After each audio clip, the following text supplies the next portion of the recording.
А'удhu билляхи минаш шайтанир раджим. Бисмиллахир рахманир рахим.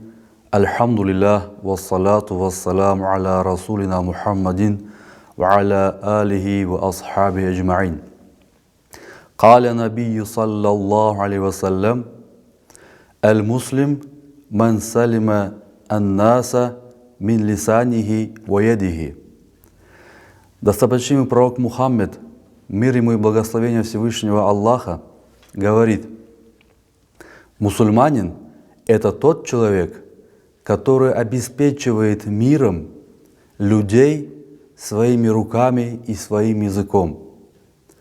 Но если говорить более подробно, мусульманин – это тот человек, который не причиняет ни рукой своей, ни языком вред обществу.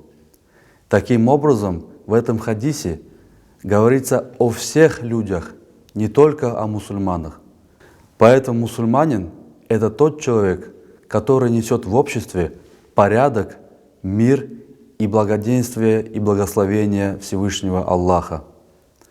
Ассаламу алейкум ва рахматуллахи ва баракатух.